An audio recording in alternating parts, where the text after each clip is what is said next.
Hi guys.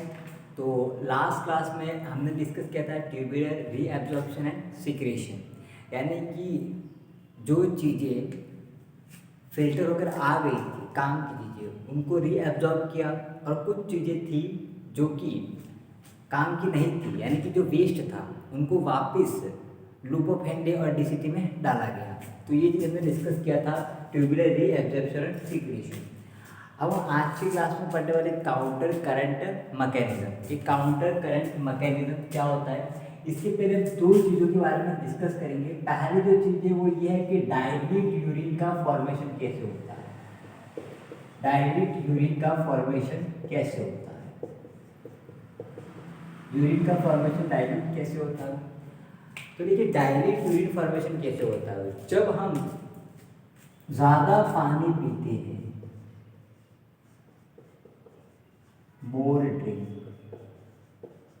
यानी कि जब हम पानी ज़्यादा पीते हैं, ऐसी दशा में क्या होता है, जब पानी हम ज़्यादा पीते हैं तो ऐसी दशा में क्या हुआ कि जो डीसीटी है उस डीसीटी से जो एडीएच रिलीज होता है वो बहुत कम होता है या नहीं होता है। तो एडीएच कम रिलीज होता है, और एडीएच कम रिलीज होगा उसकी वजह से जो रीएब्जॉर्प्शन है, जो रीएब्जॉर्प्शन है वाटर का वो भी कम होगा, क्योंकि एडीएच का काम क्या होता है, वाटर को रीएब्जॉर्ब करना। तो डीसीटी में जो डीसीटी होता है वहाँ पर रीएब्जॉर्प्शन होता है, वो किसका होता है, वाटर और आयन का। आयन का रीएब्जॉर्प्शन होता है एल्डोस्टेरोन के कारण, और जो एडीएच होता है उसकी वजह से किसका होता है, एंटी डाययूरेटिक हार्मोन जो होता है वो क्या करता है, वाटर का रीएब्जॉर्ब करता है। तो एडीएच का रिलीज कम होता है तो रीएब्जॉर्प्शन कम होगा, तो यूरिन कैसा होगा, डायल्यूट होगा। अब दूसरी कंडीशन, यूरिन का फॉर्मेशन कॉन्सनट्रेटेड यूरिन की बात कर रहे हैं। कॉन्सनट्रेटेड यूरिन, तो जो कॉन्सनट्रेटेड यूरिन जो होगा उसका फॉर्मेशन कब होगा, जब आप पानी कम पीते हो, लेस ड्रिंक।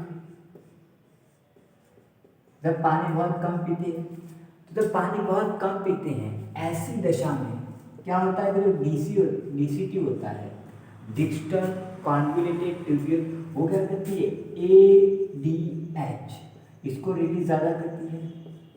अब ये रिलीज ज़्यादा होगा तो रीएब्जॉर्प्शन ज़्यादा होगा, पानी को वापस खींच लिया जाएगा, रीएब्जॉर्प्शन क्या होगा, ज़्यादा होगा। जब रीएब्जॉर्प्शन ज़्यादा होगा तो यूरिन कैसा बनेगा, कॉन्सनट्रेटेड यूरिन बनेगा। समझ रहे हो, डायल्यूट और कॉन्सनट्रेटेड। तो डायल्यूट यूरिन का फॉर्मेशन कब होगा, जब हम पानी बहुत ज़्यादा पिएंगे। जब पानी ज़्यादा पिएंगे तो डीसीटी में एडीएच का जो रिलीज होगा वो कम होगा, तो रीएब्जॉर्प्शन कम होगा। इसकी वजह से क्या होगा, डायल्यूट यूरिन का फॉर्मेशन होगा। कॉन्सनट्रेटेड यूरिन की बात करते हैं तो उसमें जब पानी कम पीते हैं, जब पानी कम पीते हैं तो ऐसी दशा में डीसीटी के द्वारा एडीएच का स्त्राव ज़्यादा होगा। जब डीसीटी के द्वारा एडीएच का स्त्राव ज़्यादा होगा तो एडीएच क्या करता है, रीएब्जॉर्प्शन, पानी को वापस खींचता है। तो एडीएच के द्वारा रीएब्जॉर्प्शन ज़्यादा होगा। जब रीएब्जॉर्प्शन ज़्यादा हो रहा है, रीएब्जॉर्प्शन ज़्यादा हो रहा है तो उस यूरिन में वाटर की क्वांटिटी कम हो जाएगी, और वाटर की क्वांटिटी जैसे ही कम होती है तो यूरिन कैसा हो जाएगा, कॉन्सनट्रेटेड यूरिन। फिर यहाँ पर तो डायल्यूट यूरिन और कॉन्सनट्रेटेड यूरिन, क्लियर। अब बात करते हैं काउंटर करंट मैकेनिज्म क्या होता है। काउंटर करंट मैकेनिज्म क्या होता है, उसके क्या एप्लीकेशन है उसके बारे में अपन डिस्कस करेंगे, क्लियर। तो डायल्यूट यूरिन और कॉन्सनट्रेटेड यूरिन, ये दोनों टर्म क्लियर होगी, कैसे इनका फॉर्मेशन होता है वो। चलिए अब बात करते हैं काउंटर करंट मैकेनिज्म।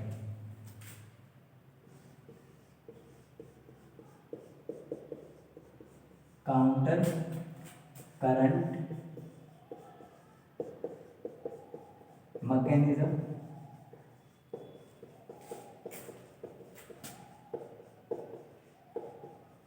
चलिए इसको समझते हैं। काउंटर करंट मैकेनिज्म क्या होता है। तो पहले इसका शब्द से अर्थ समझते हैं कि सात्विक अर्थ क्या है एक्चुअली। काउंटर का जो मतलब होता है, काउंटर का मतलब क्या होता है? अपोजिट। काउंटर का मतलब होता है अपोजिट। और करंट का मतलब क्या होता है? करंट की हम बात करें तो करंट का मतलब होता है फ्लो। करंट का मतलब क्या होता है? फ्लो। और मैकेनिज्म का मतलब तो प्रक्रिया होता है, एक मेथड होता है। अपोजिट फ्लो, तो इसका मतलब क्या है? Opposite flow. तो इसको हम समझते हैं एक्चुअली करंट, काउंटर करंट है क्या, तो उसकी हम बात करते हैं। तो एक्चुअली ये नेफ्रॉन में 3 जगह होता है काउंटर करंट का। इसका अपोजिट फ्लो तो देखिए कहाँ कहाँ पर होता है। अगर हम बात करते हैं लूप ऑफ हेनरी की, ये हमें बना दे लूप ऑफ हेनरी।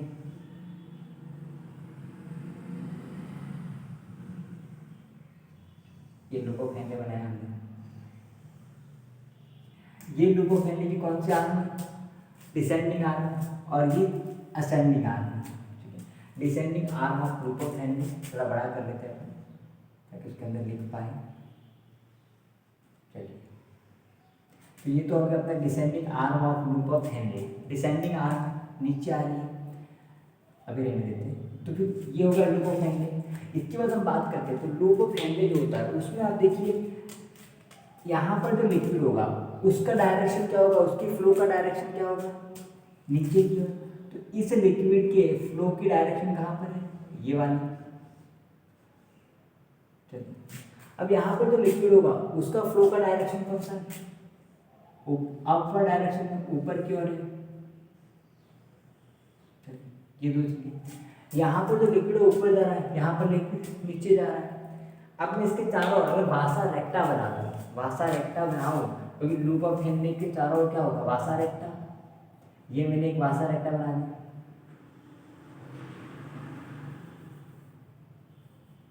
ये बना वासा रेक्टा।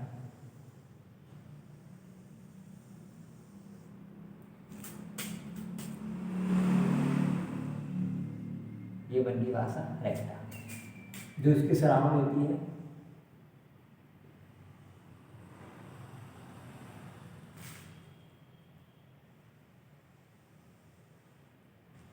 वासा रेक्टा जो होती है और कैपिलरी जो होती है, उस कैपिलरी की एक ट्यूब जो होती है वो लूप ऑफ हेनरी को कवर करती हुई गुजरती है और वो फॉर्मेशन करती है वासा रेक्टा का। वासा रेक्टा वेल डेवलप किसमें होता है? Juxtamedullary network. तो वासा रेक्टा आप देख लो, वासा रेक्टा में यहाँ पर जो फ्लूइड का डायरेक्शन क्या होगा? इस प्रकार से यहाँ पर जो फ्लूइड है उसका डायरेक्शन ये रहा। अब यहाँ पर जो फ्लूइड है उसका डायरेक्शन कौन सा है? ये वाला। तो आप समझ रहे हैं काउंटर करंट का मतलब क्या होता है? अपोजिट फ्लो, फ्लो का डायरेक्शन अपोजिट होना। तो देखिए यहाँ पर देखिए ये descending limb of loop of Henry है। लूप ऑफ हेनरी की जो डिसेंडिंग लिंब है वहाँ पर जो लिक्विड वो नीचे जा रहा है, उसके असेंडिंग लिंब में लिक्विड ऊपर जा रहा है। तो यहाँ पर लिक्विड का डायरेक्शन आप देख रहे हो डिफरेंट है, अपोजिट है, एक दूसरे के कैसे विपरीत है। उसी प्रकार वासा रेक्टा में देखिए, वासा रेक्टा में ये जो लिंब है उसकी, ये कौन सी लिंब है? डिसेंडिंग लिंब ऑफ वासा रेक्टा, और ये असेंडिंग लिंब ऑफ वासा रेक्टा। तो जो डिसेंडिंग लिंब है वासा रेक्टा की, उसमें आप देखो लिक्विड नीचे की ओर जा रहा है और इसमें लिक्विड ऊपर की ओर जा रहा है। क्लियर? इसमें लिक्विड कहाँ जा रहा है? नीचे की ओर जा रहा है, इसमें लिक्विड ऊपर की ओर जा रहा है। तो यहाँ पर भी क्या हो रहा है? अपोजिट फ्लो हो रहा है। यहाँ पर भी अपोजिट फ्लो हो रहा है। और तीसरा अपोजिट फ्लो किसके बीच में हो रहा है? इन दोनों के बीच में। यहाँ पर ऊपर जा रहा है, यहाँ पर नीचे जा रहा है। तो यहाँ पर जो काउंटर करंट मैकेनिज्म है, काउंटर करंट मैकेनिज्म कितनी जगह है? 3 जगह पर। ठीक है, हम नोमेनक्लेचर कर लेते हैं। अगर हम इसकी बात करें तो ये क्या है? Descending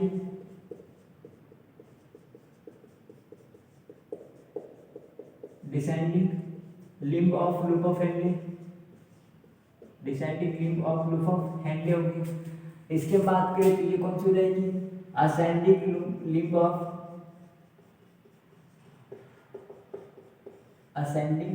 of loop of Henry, loop of Henry. इसके हम बात करें तो इसकी स्ट्रक्चर की, तो ये क्या है उसका, ये डिसेंडिंग और ये असेंडिंग। तो असेंडिंग लिंब ऑफ वासा रेक्टा, ये वासा रेक्टा की असेंडिंग लिंब है और ये वासा रेक्टा की डिसेंडिंग लिंब है। Descending limb of vasa रेक्टा, descending limb of vasa रेक्टा,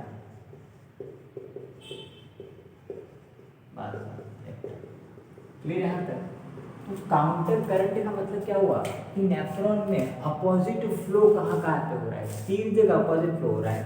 एक तो देख लो यहाँ पर लूप ऑफ हैंडी के दोनों आर्म के बीच में, दूसरा वासा रेक्टा के दोनों आर्म के बीच में, और तीसरा लूप ऑफ हैंडी और वासा रेक्टा के आर्म के बीच में। ये कौन सी लिंब है, ascending limb of loop of Henle and ये descending limb of vasa recta. उनके पीछे भी देख लो आप लिक्विड का फ्लो के साथ अपोजिट है। तो इससे क्या होता है, इससे एक्चुअल में क्या होता है कि जो मेडुलरी कॉन्सेंट्रेशन है, जो मेडुला जो होता है उसमें आयनिक कॉन्सेंट्रेशन जो होती है वो अलग अलग होती है, क्योंकि एक्चुअली ये पूरी चीज़ है कहाँ पर, मेडुला में।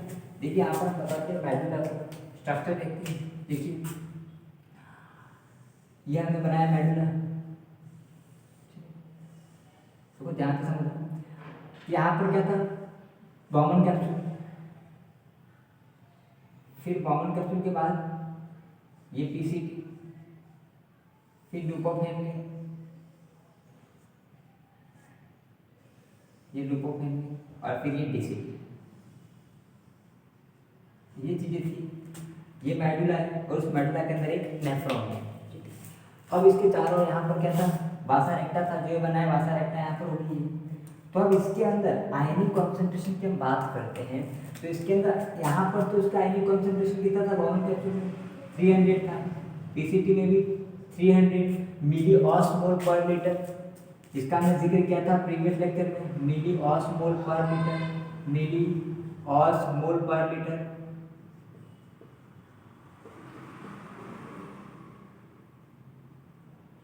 मिली ऑस्मोल पर लीटर था। यहाँ पर भी कितना 300 मिली ऑस्मोल पर लीटर है। लेकिन जैसे यहाँ पर मेडुला में आते हैं स्टार्टिंग में किंतु कितनी 300 होती है, फिर हम बात करते हैं तो 400, फिर 500, फिर 700, फिर 1000 और लास्ट में कितनी रहती है 1200 ml, यानी कि 1200 मिली ऑस्मोल पर लीटर। तो यहाँ पर जो उसकी कॉन्सेंट्रेशन की सबसे ज़्यादा होती है। तो आप देख लो मेडुला जो है उसमें जो आयनिक कॉन्सेंट्रेशन है वो डिफरेंट है, बाकी बाहर जो आयनिक कॉन्सेंट्रेशन है वो तो फिक्स है। ये आयनिक कॉन्सेंट्रेशन फिक्स है, लेकिन यहाँ पर आयनिक कॉन्सेंट्रेशन डिफरेंट है। तो ये आयनिक कॉन्सेंट्रेशन डिफरेंट क्यों आती है, उसका कारण होता है काउंटर करंट मैकेनिज्म। यानी कि इस प्रकार का कुछ अरेंजमेंट होता है, एक लिक्विड नीचे आता है, एक लिक्विड ऊपर आता है, यहाँ पर भी एक लिक्विड नीचे आ रहा है, एक लिक्विड ऊपर आ रहा है। तो एक काउंटर करंट मैकेनिज्म होता है। यही वो वजह है कि जो मेडुला होता है उस मेडुला में आयन की कॉन्सेंट्रेशन जो होती है वो डिफरेंट होती है। और प्रीवियस लेक्चर में हमने देखा था कि इसी आयनिक कॉन्सेंट्रेशन में जो विविधता है, जो विभिन्नता है, उसी विभिन्नता के कारण क्या होता है, हमने देखा था कि जो आयन होते हैं उनका और वाटर का भी एब्जॉर्प्शन होता है।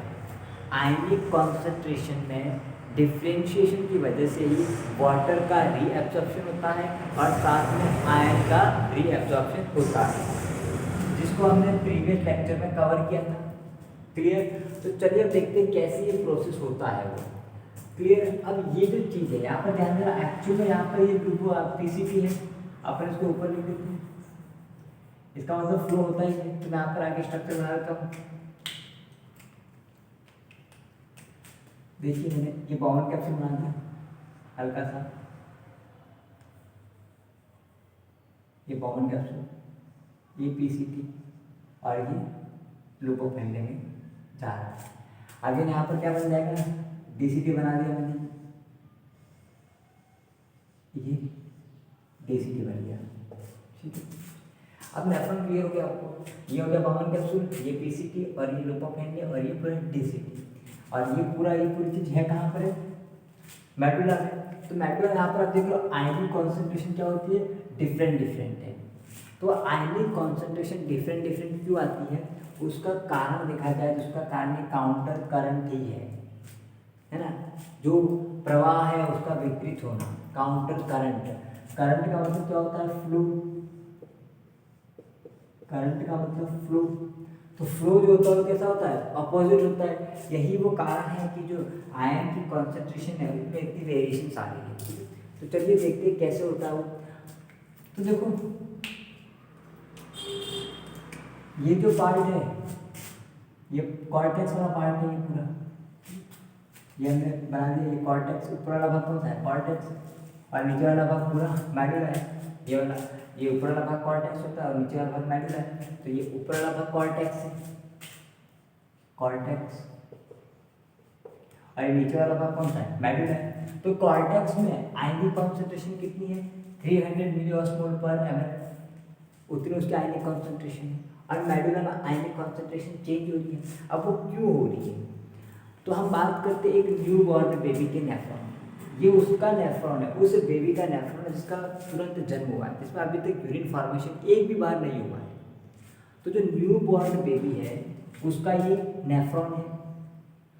तो उस नेफ्रॉन में क्या होगा, यहाँ पर जो उसका आयनिक कॉन्सेंट्रेशन होगा वो कितनी होगी, 300 मिलीऑस्मोल पर लीटर, मिलीऑस्मोल पर लीटर उसकी आयनिक कॉन्सेंट्रेशन होगी।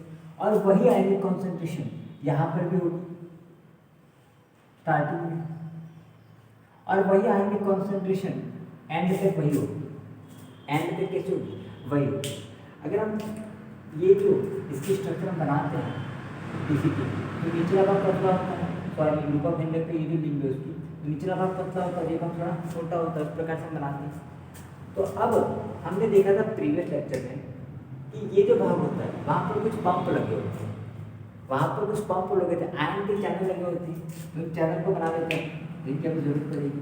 यहाँ पर चैनल बने हुए हैं, ये चैनल बने हुए हैं जिनको आयन चैनल बोला था हमने। ये पूरी डीसीटी में यहाँ तक फैले हुए थे, उसकी थिक लिंब में डीसीटी लूप ऑफ हिंडे में, सॉरी लूप ऑफ हिंडे में फैले होते हैं। जो लूप ऑफ हिंडे हैं, एक्चुअली जो लूप ऑफ हिंडे है उसका हम स्ट्रक्चर बनाए तो कुछ ऐसा होता है लूप ऑफ हिंडे। देखिए यहाँ पर इस प्रकार ये, तो निचला भाग पतला होता है, ऊपरा भाग, ऊपरी भाग जो होता है मोटा होता है। तो जो मोटा भाग है उस मोटे भाग में चैनल लगे होते हैं, इनको बोलते हैं आयन चैनल। एक्चुअली है क्या, आयन के चैनल है, आयन चैनल है, आयन के चैनल है। अब देखिए जब पहली बार जो न्यू बॉर्न बेबी है उसमें जो यूरिन आ रहा है, उस यूरिन के मेडुला में किसी प्रकार के, इस प्रकार के आयनिक कॉन्सेंट्रेशन में कोई डिफरेंशिएशन नहीं है, अलग अलग आयनिक कॉन्सेंट्रेशन नहीं है। जो आयनिक कॉन्सेंट्रेशन कॉर्टेक्स में वही मेडुला में है, 300 मिलीऑस्मोल पर लीटर उतनी ही है। अब ये लिक्विड देखो यहाँ से होता है, यहाँ पर भी वही कॉन्सेंट्रेशन है, बाहर पूरी 300 कॉन्सेंट्रेशन है, यहाँ पर आयनिक कॉन्सेंट्रेशन 300 ही है, यहाँ पर क्या अलग अलग है। तो यहाँ पर कोई चेंज नहीं होगा, आयन लिक्विड आयन।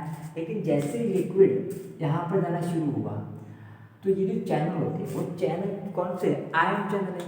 तो वो आयन को, सपोज इसके अंदर ये आयन से, ये आयन है बहुत सारे, ये आयन है बहुत सारे, क्योंकि उसके अंदर आयन होंगे ना, आयन फिल्टर हुए ना, तो आयन फिल्टर हुए तो वो आयन जा रहे हैं इसके अंदर, ये आयन है।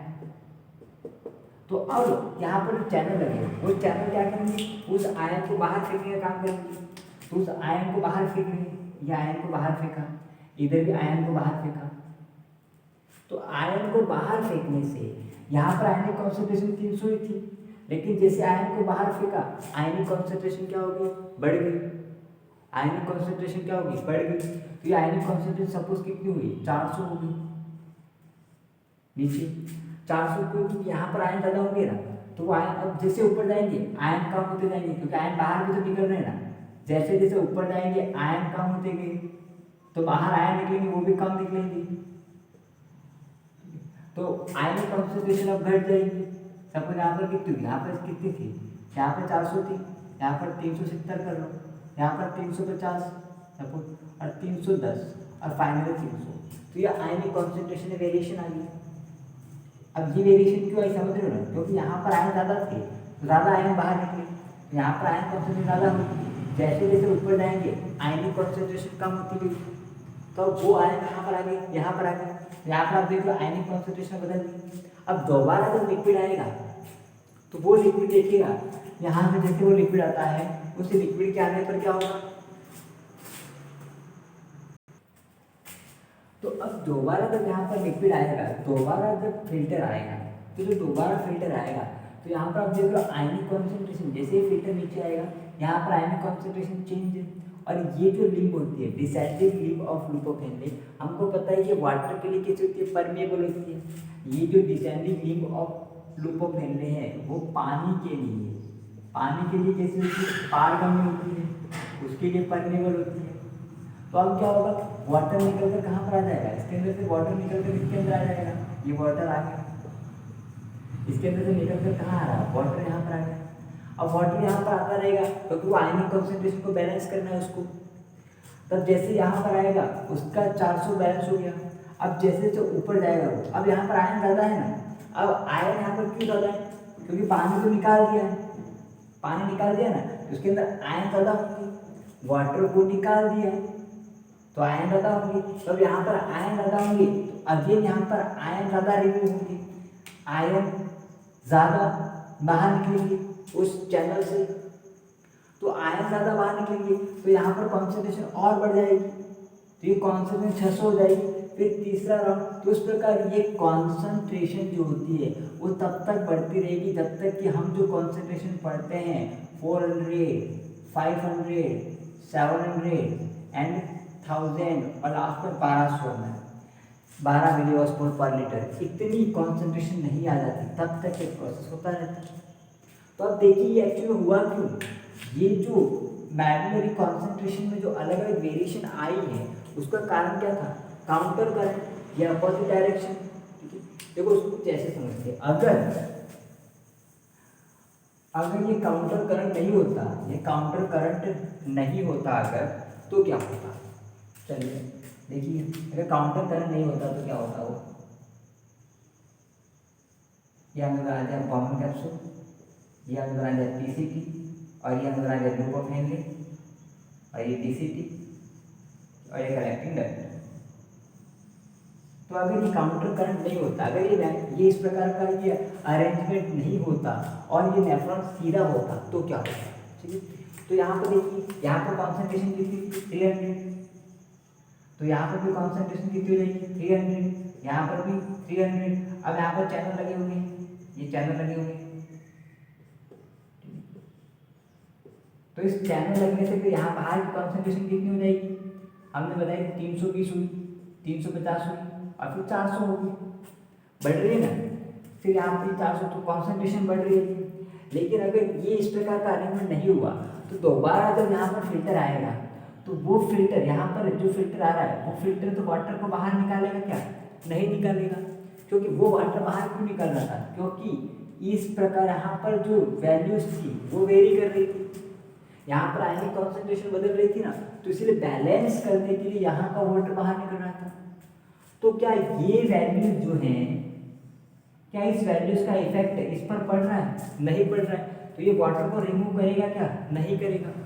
तो आयनिक कॉन्सेंट्रेशन क्या बढ़ पाएगी मेडुला की, नहीं बढ़ पाएगी। समझ पा रहे हो जो कहना चाह रहा हूँ, क्या ये वैल्यू इसको अफेक्ट कर रही, नहीं कर रही है। यहाँ पर तो ये थोड़ा सा मोड़ दिया तो उसकी वजह से ये जो यहाँ पर जो ट्यूब है उस ट्यूब में जो फिल्टर है उस फिल्टर में आयन कम है और बाहर आयन ज़्यादा है, तो बैलेंस करने के लिए अंदर का पानी बाहर आ गया, तो अंदर का पानी बाहर आ गया तो अंदर आयनिक कॉन्सेंट्रेशन बढ़ेगी ताकि इससे बैलेंस कर सके।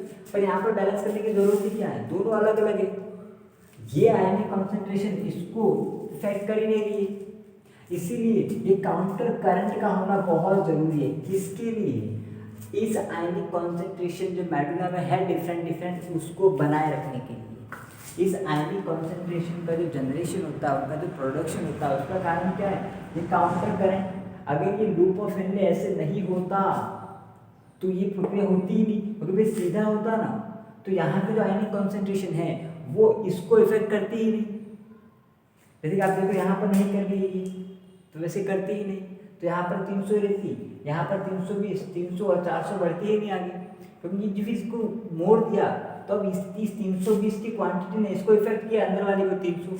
देखिए यहाँ पर तो 300 ही अंदर, यहाँ पर 300 था ना शुरुआत में, लेकिन जैसे जैसे नीचे आया देखो बढ़ रही है आयनिक कॉन्सेंट्रेशन, तो वो आयनिक कॉन्सेंट्रेशन बढ़ रही है, उसके लिए फिर क्या किया, यहाँ से वाटर बाहर निकला, तो इस आयनिक कॉन्सेंट्रेशन ने इसको इफेक्ट किया, किसके कारण, काउंटर करंट के कारण, इसमें अपोजिट, इसमें ऊपर के फ्लो हो रहा है, इसमें नीचे फ्लो हो रहा है, जबकि यहाँ पर ऐसा कुछ है नहीं, काउंटर करंट नहीं है, तो इसकी जो आयनिक कॉन्सेंट्रेशन है वो इसको इफेक्ट नहीं कर रही है। यहाँ तक आई समझ बात। एक्चुअली यहाँ पर आयनिक कॉन्सेंट्रेशन क्यों ऐसा समझ में आ गया, क्योंकि ये उल्टा हो गया, एक्चुअली ये उड़ गया और यहाँ पर चैनल्स लगे हुए हैं, तो वो चैनल्स क्या करते हैं, उसके अंदर आयन निकाल कर बाहर डाल रहे हैं, ये आयन निकाल के बाहर डाल रहे हैं ना, आयन आयन, तो बाहर आयनिक कॉन्सेंट्रेशन ज़्यादा हो रही है, तो इसीलिए यहाँ पर आयनिक जैसे जैसे ऊपर ऊपर जाएंगे, जैसे जैसे ऊपर गए तो क्या होंगे, ऑलरेडी आप आयन बाहर निकाल चुके हो, तो क्या ऊपर जाकर और ज़्यादा आयन बाहर निकाल पाओगे, नहीं निकाल पाएंगे, इसीलिए आयनिक कॉन्सेंट्रेशन यहाँ ज़्यादा है, यहाँ पर कम कम कम कम और कम होती रहती है। यहाँ तक आई बात समझ में, क्लियर यहाँ तक। चलिए अब हम बात करते हैं एक्चुअल में कि कैसे ये आयनिक कॉन्सेंट्रेशन को मेंटेन किया जाता है, मतलब ये आयनिक कॉन्सेंट्रेशन बन तो गई, अब इसको मेंटेन कैसे किया जाता है, क्लियर, इसको मेंटेन कैसे किया जाता है उसके बारे में हम पढ़ेंगे। तो अब देखिए ये जो बासा रेक्टा है, अब हम कैपिलरी की बात करते हैं, ये डिसेंडिंग लूप ऑफ बासा रेक्टा, ये जो कैपिलरी है वो कैपिलरी दोनों के लिए, यहाँ पे लिखा हुआ है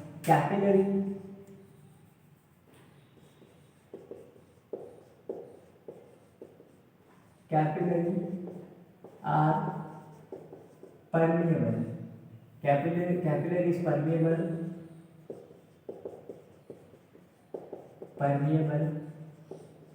to both water and ion.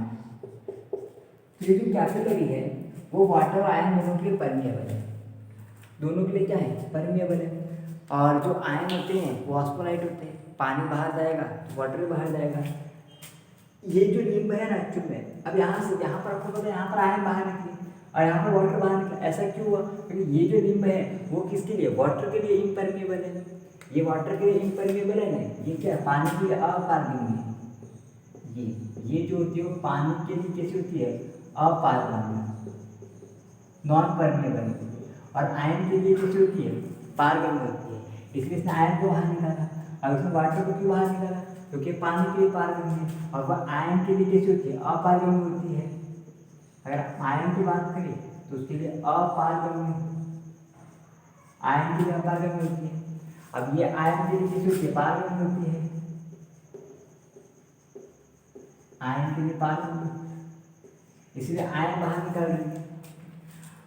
अब देखिए यहाँ पर क्या होता है, अब ये जो कैपिलरी है उस कैपिलरी की हम बात करें तो वहाँ पर आप देख लो कि यहाँ पर जो उसकी कॉन्सेंट्रेशन है वो कितनी है, 300 मिली ऑस्मोल पर एमएल है आयन कॉन्सेंट्रेशन, बाहर तो 300 है, लेकिन जैसे जैसे नीचे आ रहा है ये, तो आप देखिए यहाँ पर आयनिक कॉन्सेंट्रेशन यहाँ पर कितनी है लिखिए, यहाँ पर 400 है, स्टार्टिंग में लिखिए, यहाँ पर लिखिए 500 है, यहाँ पर 700 है, फिर यहाँ पर 1000 है, यहाँ पर 1000, फिर लास्ट में देखिए यहाँ पर 1200 होगी। तो आप देख लो आयनिक कॉन्सेंट्रेशन जो है वो चेंज हो रही है, चैनल है ना, आयन चैनल,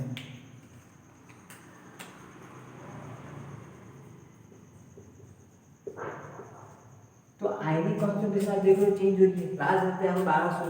तो आयनिक कॉन्सेंट्रेशन आपको पता है कि वाटर जो होता है वो कहाँ से कहाँ क्यों मूव करता है, जो वाटर होता है उसकी हम जिक्र करें तो वाटर जो होता है, वाटर जो होता है वो low ionic concentration, low ionic concentration to high ionic concentration, high ionic concentration उस डायरेक्शन में वो मूव करता है, low ionic concentration to high ionic concentration में क्या होता है, वाटर मूव होता है। तो यहाँ पर क्या होगा, इस कैपिलरी में जितना ही वाटर है वो सब क्या होगा, छनकर बाहर आएगा। देखिए वाटर कहाँ पर आ रहा है, वाटर बाहर आ रहा है, ये वाटर बाहर आया H2, ये वाटर बाहर आ गया, ये वाटर बाहर आया। देखिए तो वाटर जैसे जैसे आप नीचे जाओगे तो वाटर क्या होगा, बाहर आएगा। तो वाटर निकल रहा है तो उसकी आयनिक कॉन्सेंट्रेशन बढ़ रही है। इसको हमने जिक्र किया था कि हमारे पास दो ये बर्तन है, दोनों बर्तन में से देखिए, दोनों बर्तन ही देखिए, अगर दोनों बर्तन की बात करें तो इसमें 300 आयन है और 1 लीटर पानी है, 1 लीटर पानी है। और इसमें बात करें तो 200 आयन है और 100 ml पानी है। तो आयनिक कॉन्सेंट्रेशन ज़्यादा किसकी होगी, इसकी ज़्यादा होगी आयनिक कॉन्सेंट्रेशन। तो आयनिक कॉन्सेंट्रेशन बढ़ाने का तरीका क्या है, पानी को निकाल दो, या तो आयन को ऐड कर दो या पानी को निकाल दो। यहाँ पर क्या किया जा रहा है, पानी को निकाला जा रहा है। लेकिन जैसे जैसे पानी को निकाला जाता है, ये जो मेम्ब्रेन है एंडोथेलियम कैपिलरी की, वो दोनों के लिए परमिएबल है, वाटर और आयन। तो आयन भी बाहर निकलते जाएंगे, समझ पा रहे हो, आयन भी क्या होंगे, वहां से आयन भी रिमूव होंगे। अब आयन रिमूव होंगे, यहाँ से आयन भी क्या होंगे, आयन भी यहाँ से रिमूव होंगे, तो आयन भी बाहर निकल गई। तो आयन भी थोड़ा थोड़ा निकल रहा है, वाटर भी निकल रहे हैं। अब क्या हुआ, जैसे यहाँ से आया, यहाँ से अब डिसेंडिंग लिंब में जाना, असेंडिंग लिंब में, सॉरी। तो असेंडिंग लिंब में जाने पर क्या होगा कहानी, अब देखिए जैसे जैसे वो ऊपर जाएगा, अब आयनिक कॉन्सेंट्रेशन घटना शुरू हो रही है। आयनिक कॉन्सेंट्रेशन घटने के बाद क्या होगा वो, तो यहाँ से क्या होगा, वो वाटर को रिलीज करेगा, वाटर को वापस रिलीज कर देगा ना, क्योंकि उसको आयनिक कॉन्सेंट्रेशन अब क्या करनी है, उसको आयनिक कॉन्सेंट्रेशन क्या करनी है, उसको कम करनी है। तो यहाँ पर जाने के बाद क्या होगा, वो वहाँ पर जाने के बाद वाटर का यहाँ पर क्या होगा, एंट्री होगी, क्योंकि आयनिक कॉन्सेंट्रेशन को बढ़ानी है, उसको कम करनी है ना। तो आयनिक कॉन्सेंट्रेशन कम करने की, उसको कम करने का तरीका क्या है, इसके अंदर आप पानी डाल दो तो कम हो जाएगी। तो वाटर का यहाँ पर क्या हुआ, वाटर वापस इसके अंदर गया, वाटर वापस गया इसके अंदर, और साथ में क्या होगा, आयन जो होंगे उनको क्या किया जाएगा, आयन चार वापस बाहर निकाले जाएंगे, क्योंकि आयन को कम करेंगे अपन तो ये चीज हो पाएगी। तो आयन यहाँ से क्या होंगे, आयन यहाँ से रिमूव होंगे, आयन यहाँ से आयन रिमूव हो जाएंगे। तो अब देखिए यहाँ पर क्या किया गया वो, यानी कि यहाँ पर वासा रेक्टा ने क्या किया, वासा रेक्टा जब हमने देखा तो उसने यहाँ पर आयन पहले तो क्या किए, आयन को बाहर निकाला, अब फिर आयन को यहाँ पर क्या किया, उसने आयन बाहर निकाल दिए। तो उसने यहाँ पर क्या किया, पहले तो वाटर को यहाँ बाहर निकाला, अब उस वाटर को वापस रीअब्सॉर्ब भी कर लिया, वो जो वाटर से बाहर निकाला था उस वाटर को रीअब्सॉर्ब भी कर लिया। और ये कैपिलरी एक्चुअली यहाँ पर आई क्यों थी, ताकि ग्रुप ऑफ एनर्जी को वो ऑक्सीजन प्रोवाइड करवा सकेंगे, इसको क्या करा सके, वो ऑक्सीजन प्रोवाइड करवा सकेंगे। तो यहाँ एक और चीज, यहाँ पर वाटर अंदर बाहर निकल रही, और सॉरी वाटर बाहर बाद आयन अंदर जाएंगे, सॉरी आयन अंदर जाएंगे।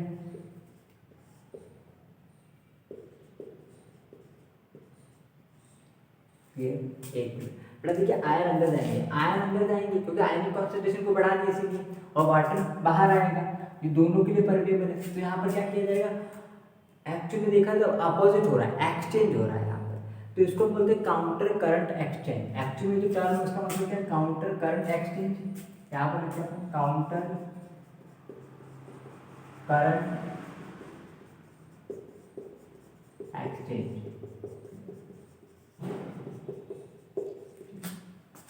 थोड़ी गड़बड़ हो गई थी, ठीक है, आयन का देखिए थोड़ी यहाँ पर भी देखिए ध्यान से कैसे क्या हुआ था वो। एक्चुअली क्या होता है, आयन को उसने खींचा है, क्योंकि आयनिक कॉन्सेंट्रेशन जैसे टॉप टू बॉटम आ रहे हैं तो आयनिक कॉन्सेंट्रेशन बढ़ रही है। तो उस बढ़ी हुई आयनिक कॉन्सेंट्रेशन को ठीक करने का तरीका क्या है, एक तो वाटर को बाहर निकाल दो, और दूसरा तरीका क्या है, आयन्स को अंदर ले लो। आयन को अंदर लेकर अंदर आयनिक कॉन्सेंट्रेशन बढ़ रही है, तो यहाँ पर क्या किया, वाटर को निकाल दिया, आयन को अंदर ले लिया। लेकिन यहाँ पर आने के बाद क्या हुआ, आयन कॉन्सेंट्रेशन घट रही है। तो अब तरीका क्या है, अब तरीका क्या, आयन को वापस बाहर निकालो। पहले तो आयन को दिया था ना, अब आयन को बाहर निकालो और वाटर को वापस ले लो। पहले वाटर को निकाला था, आयन अंदर गए थे, अब आयनिक कॉन्सेंट्रेशन कम करिए तो आयन को निकाल दो, वाटर को अंदर ले लो।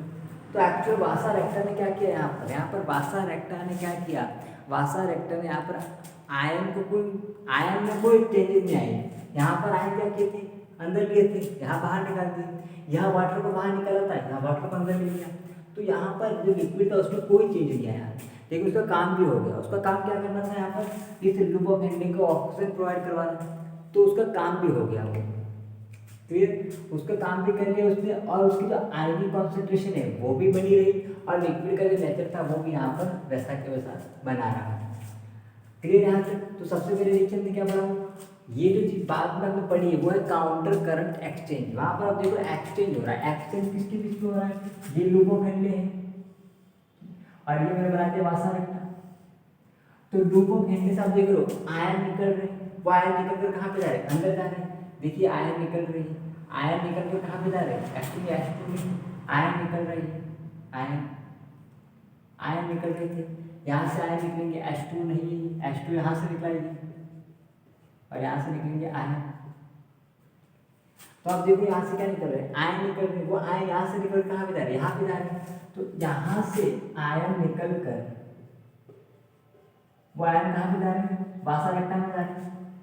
तो इसलिए यहाँ पर आयन का क्या हो रहा है, एक्सचेंज हो रहा है। यहाँ से ये आयन निकले और वो आयन कहाँ पे गए, वासा रेक्टा में गए। तो आयन का क्या हो रहा है, एक्सचेंज हो रहा है। तो इसलिए उसको बोलते हैं काउंटर करंट एक्सचेंज। इसको हम क्या बोलते हैं, काउंटर करंट एक्सचेंज।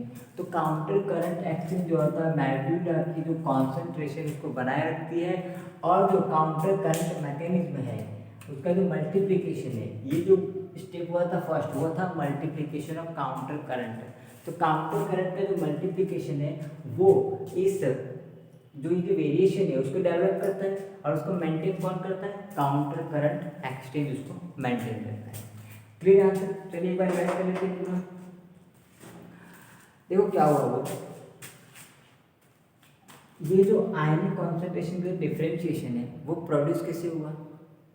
तो न्यू बॉर्न बेबी था जो, उसमें यूरिन पहली बार आया, तो यहाँ पर 300 थी आयनिक कॉन्सेंट्रेशन, पूरे यहाँ तक सेम आयनिक कॉन्सेंट्रेशन थी 300 300 300।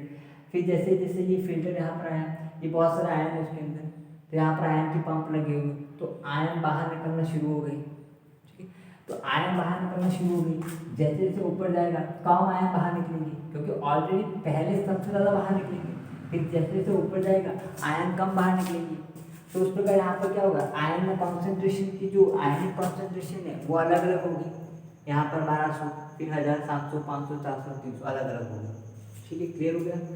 अब हम पढ़ रहे थे जब यूरिन फॉर्मेशन होता है, तो जैसे जैसे फिल्टर नीचे आता है हम देखते हैं कि बाहर आयनिक कॉन्सेंट्रेशन क्या है, ज़्यादा है।